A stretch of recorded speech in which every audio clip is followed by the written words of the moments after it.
सर्वेभ्यो नमो नमः। आप सभी लोगों का काव्यामृतम इस आमुख पटल पर हार्दिक स्वागत एवं अभिनंदन है। आज हम लोग गोस्वामी तुलसीदास प्रणीत रामचरितमानस के चिंतनात्मक अध्ययन में पुनः प्रवर्तित होने जा रहे हैं। पूर्व प्रसंग में हम लोगों ने सुना था कि राजा प्रताप भानु शिकार करने के लिए वाराह का पीछा करते करते वाराह के शिकार करने में असफल रहते हैं। असफलावस्था में जब क्षुधित तृषित पिपासाकुल होते हैं तो बेचारे जल की तलाश में इतस्ततः परिभ्रमण करते हैं। कुछ ही मुहूर्त के बाद उनको एक आश्रम प्रतीत होता है, जिस आश्रम में कपटी राजा मुनि का वेश धारण करके वहां पर रहता था। राजा जाते हैं, उनका अभिवादन सत्कार करते हैं और वह कपटी संत वेशधारी राजा भी उनका यथोपचार स्वागत इत्यादि करता है। आपस में चर्चा परिचर्चा होती है और एक दूसरे का परिचय जानने की इच्छा अभिव्यक्त करते हैं, लेकिन वह कपटी मुनि अपना परिचय नहीं बताता और कहते हैं, तुलसी देखी सुबेशु भूलहि मूढ़ न चतुर नर, सुंदर के की पेखु वचन सुधा सम असन अहि। अर्थात संसार में स्वरूप देखने के बाद यह हम निर्णय नहीं ले सकते कि यह वास्तव में सही व्यक्ति ही होगा। क्यों? उदाहरण देते, सुंदर केकी ही पेखु। जो केकी माने होता है मोर, तो मोर के जो पंख होते हैं कितने दिव्य होते हैं। वचन सुधा और वाणी अमृत के समान बोलता है वह मृग। शम असन अहि, और जो अशु क्षेपणे अर्थात जो भोजन इत्यादि है, आहार जो है उसका, तो बोले अहि, सांप का भोजन करता है कितना सुंदर और खाते कितनी विषैली वस्तु है। सांप के मुंह में बहुत विष होता है, तो ऐसी विषाक्त वस्तु को खाने वाला है, जबकि मोर सुंदर बहुत होता है। इसी प्रकार से तुलसी देखी सुबेशु, सुंदर वेश को देखने के उपरांत जो मूढ़ नर है वो बेचारे तो स्वभाव को पहचाने नहीं पाते, लेकिन जो चतुर नर है वो भी चतुर नर भी सुबेश देकर के धोखा खा जाते हैं। अब वह कपटी ऋषि कहता है, ताते गुप्त रहूं जग माही, हरि तज किमपि प्रयोजन नाही, प्रभु जानत सब बिनहि जनाए, कहूं कवनी सिद्धि लोक रिझाए, लोक रिझाए। उस कपट वेशधारी मुनि ने कहा कि ताते गुप्त रहूं जग माही। राजा प्रताप भानु को सुंदर वेश में यह कोई आतताई है, इस प्रकार की भ्रांति ना हो, इसलिए पूर्व भूमिका बना रहा है। ताते गुप्त रहूं जग माही, इसलिए इसी से मैं इस जगत को अपने स्वरूप का वास्तविक परिचय नहीं दिया हूं, और मेरा केवल यहां प्रयोजन रहने का है। हरि तज किमपि प्रयोजन नाही। भगवत प्राप्ति के अतिरिक्त, तत्वोपासना के अतिरिक्त कोई भी मेरा जो है प्रयोजन नहीं है। केवल प्रयोजन है तो केवल हरि शरण। प्रभु जानत सब बिनहि जनाए, कहूं कवनी सिद्धि लोक रिझाए। प्रभु तो बिना जनाए, बिना प्रभु को बताए भी भगवान तो अंतर्यामी है, घट घटवासी है, प्रत्येक जीव की अंतर मनोदशा को जानने वाले हैं, तो प्रभु के सामने क्या छिपाना। कहूं कवन सिद्धि लोक रिझाए।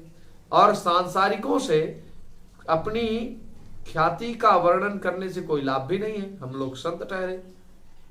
तो आज भी ऐसे संतों की भरमार है जो कि वास्तविक संत नहीं है, हमारी सनातन संस्कृति को कलंकित करने के लिए सनातन का चोला धारण कर रहे हैं।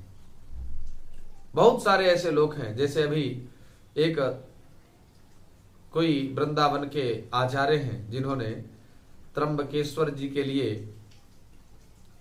नास्तिकवादिता पूर्ण बातें की। ये बहुत ही गर्हनीय चर्चाएं हैं। इस प्रकार की भाषा का प्रयोग करना किसी पागल व्यक्ति के मुंह से तो शोभा देता है, लेकिन किसी बुद्धिमान चतुर वक्ता, इसीलिए व्यास जी ने वक्ता के लक्षण को स्पष्ट करते हुए कहा, विरक्तः वैष्णवो विप्रो सर्वशास्त्र विशुद्धकृत, जिसने संपूर्ण शास्त्रों में आधिपत्य प्राप्त कर लिया हो, अर्थात संपूर्ण शास्त्रों में जिसकी गति हो, ऐसे व्यक्ति को वक्ता कहना चाहिए और ऐसे व्यक्ति का ही चयन करना चाहिए। नहीं तो इसी प्रकार से, जिस प्रकार से त्र्यंबकेश्वर भगवान की जो निंदा कर रहा है वो व्यक्ति, इसी प्रकार के गर्हास्पद लोगों का समागम होगा। न परीक्षित का कल्याण होने वाला है, न सुखदेव का कल्याण होने वाला है। तो कल्याण मार्ग प्रशस्त हो, इसलिए सर्वशास्त्र विशुद्ध कृत वक्ता का चयन करना चाहिए। आगे, तुम सुचि सुमति परम प्रिय मोरे, प्रीति प्रतीति मोही पर तोरे, अब जो तात दुरावो तो ही, दारुण दोष घटई अति मोही। तुम सुचि सुमति परम प्रिय मोरे, प्रीति प्रतीति मोहि पर तोरे। तुम बड़े ही पवित्र बुद्धि वाले हो, सुंदर बुद्धि वाले हो, इससे मुझे बहुत ही प्यारे और तुम्हारी मुझ पर प्रीति और विश्वास इस प्रकार की मेरे प्रति तुम्हारे मन में निष्ठा है। तो अब जो तात दुरावो तो ही, अब यदि मैं तुमसे अपने स्वरूप को छिपाता हूं तो दारुण दोष घटई अति मोही, तो मुझे बहुत ही भयानक दोष लगेगा। जिमि जिमि तापसु कथई उदासा, तिमि तिमि द्रपहि उपज विश्वासा। देखा सबस कर्म मन बानी, तब बोला तापस बग ध्यानी। तब बोला तापस बग ध्यानी। जिमि जिमि तापसु कहि कथई उदासा, जो जो वह तपस्वी उदासीन बातें करता था, तिमि तिमि नृपहि उपज विश्वासा, वैसे वैसे राजा प्रताप भानु के मन में उनके प्रति निष्ठा जागरूक होती जा रही थी। देखा सबस कर्म मन बानी, तब बोला तापस भग ध्यानी। जब उस कपटी राजा ने यह समझ लिया कि यह मन वचन कर्म से मुझ पर निष्ठा करने वाला हो गया है, तो उनकी जब अच्छी निष्ठा और प्रीति उस राजा ने देखा, तो बकुले के सामान, अर्थात जो बगुला होता है जल में बिल्कुल शांत बैठा रहता है, जैसे ही मछली आती तुरंत पकड़ के खींच लेता है, तो बगुले के सामान ध्यान करने वाला ये भी मौके की तलाश में है कि राजा प्रताप भानु रूपी जो मछली है ये कैसे ही ऊपर आए और मैं तुरंत से इसका शिकार करूं, ये चाह रहा है। इसीलिए गोस्वामी तुलसीदास जी ने इसको भगत ध्यानी कहा, बकुले के सामान ध्यान वाला। नाम हमार एक तनु भाई, सुनी नृप बोलऊं पुनि सिरुनाई। कहूं नाम कर अर्थ बखानी, मोहि सेवक अति आपन जानी। हे भाई, हमारा नाम एक तनु है, सुनि नृप बोलेऊं पुनि सिरुनाई। यह सुनकर के राजा ने फिर सिर नवाया और कहा, कहूँ नाम कर अर्थ बखानी, मोहि सेवक यति आपन जानी। मुझे अपना अत्यंत आंतरिक शिष्य मान करके या आंतरिक सेवक मान करके, अनुरागी मान करके, कहूँ नाम कर अर्थ बखानी, अपने नाम का अर्थ व्याख्यान करके बताइए, माने अपने बारे में और विशद पूर्वक बताइए। आदि सृष्टि उपजी जबहि, तब उत्पत्ति भय मोरी, नाम एक तन हेतु तहि, देह न धरी बहोरी। कपटी मुनि ने कहा, जब से पहले सृष्टि उत्पन्न हुई थी, सर्वप्रथम जो सृष्टि उत्पन्न हुई थी, तभी मेरी उत्पत्ति हुई थी। तब से मैंने फिर दूसरी देह धारण नहीं की, इसलिए मेरा नाम एक तनु है।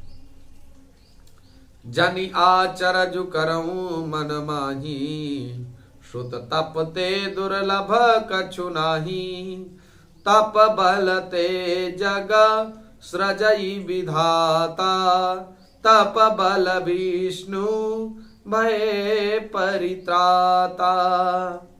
हे पुत्र, मन में आश्चर्य मत करो, क्योंकि इस प्रकार की लंबी लंबी फेंक रहा है, जो कि बिल्कुल ग्रहण करने में कठिनाई होती है, ऐसी बातों को कह रहा है।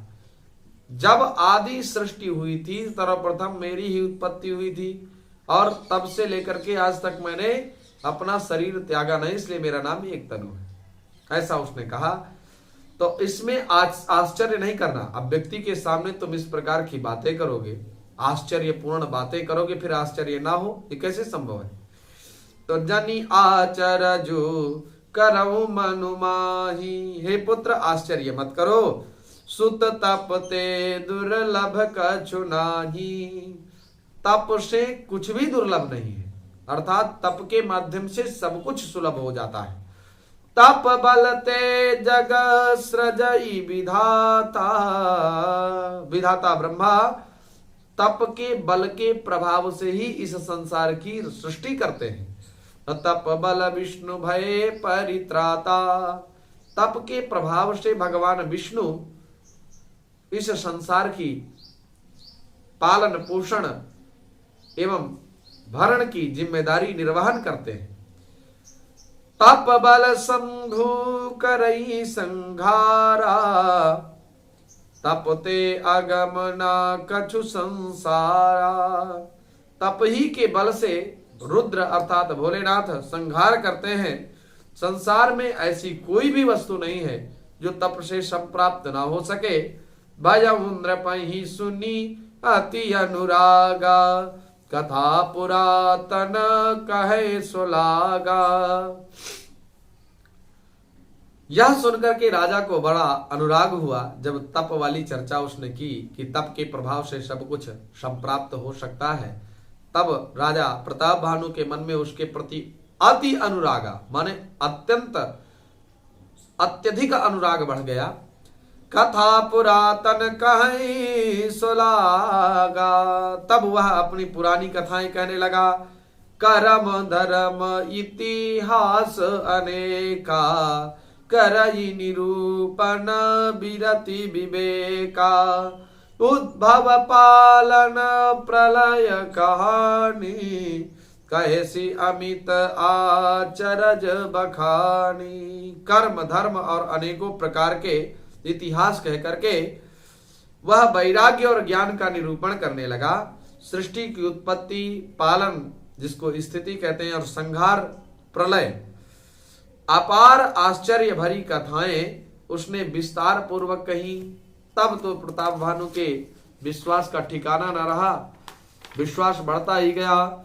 सुनि मही पतापस बस भयऊ, आपन नाम कहन तब लयऊं, कहता पसन पर जानऊ तो ही, कीन्यू कपट लाग भल मोही। राजा सुन करके उस तपस्वी के राजा के सामने जब उसने पूर्व निरूपित चर्चाओं का निरूपण किया, भयंकर आश्चर्य भरी अपार कथाओं को, पौराणिक कथाओं को कहने लगा, तब तपस्वी के वशीभूत हो गया राजा प्रताप भानु। तब उसने अपना नाम बताने का प्रण दिया कि माने तब वह उसे अपना नाम बताने लगा। तपस्वी ने कहा, राजन मैं तुमको जानता हूं, तुमने कपट किया वह मुझे अच्छा लगा, क्योंकि वह तो पहचानता था राजा प्रताप भानु को। राजा प्रताप भानु नहीं उस राजा को पहचान पा रहे हैं, लेकिन वो उनको पहचान रहा, तो कह रहा मैं जानता हूं कि तुम मुझसे कपट कर रहे हो। अब बात सत्य भी थी, तो उसको लगा कि वास्तव में कोई सिद्ध व्यक्ति है।